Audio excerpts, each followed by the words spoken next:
Boys. You will never be the same today. Elite Kaidem. I sometimes feel that I am impersonating the dark subconscious. Is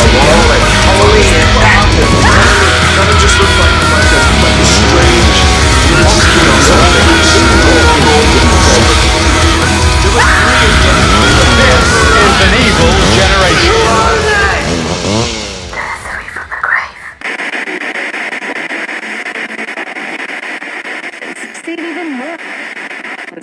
Congratulations.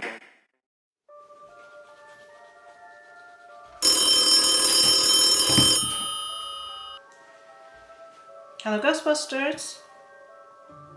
Yes, of course they're not taking the piss. You do? Serious? No shit. Right, give me your address. Yep. Of course. It'll all be on the lowdown. Okay, we'll be right there. We got one!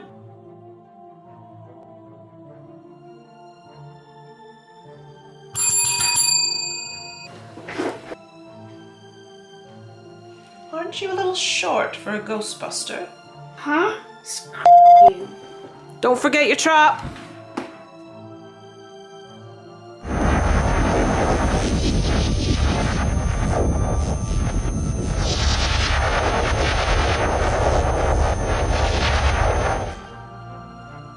Hello and welcome to this month's 3 from the Grave, where we're covering the legendary Ghostbusters, the 1984 version, not to be confused with the later on female covered version that we're not going to talk about.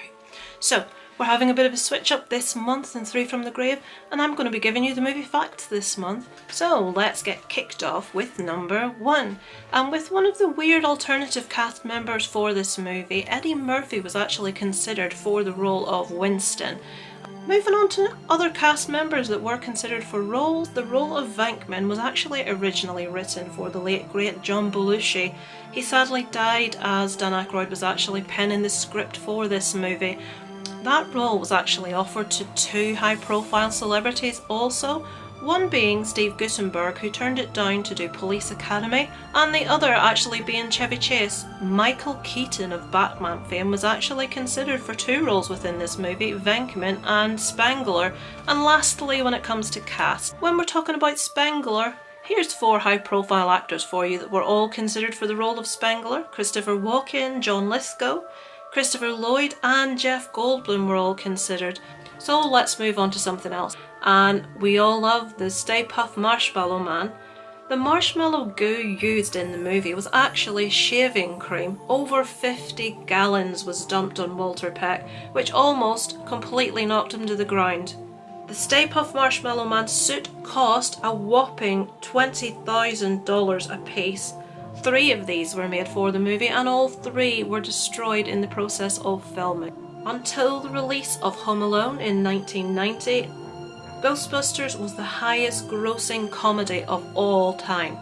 Dan Aykroyd actually refers in the movie to Slimer as John Belushi's ghost. This was actually based on Slimer's gluttonous eating, which was reflective of John Belushi's character in Animal House. I love that fact, that's just awesome. And we all remember the librarian puppet. There was actually a more ferocious version of this puppet crafted, which was rejected. It was never actually used.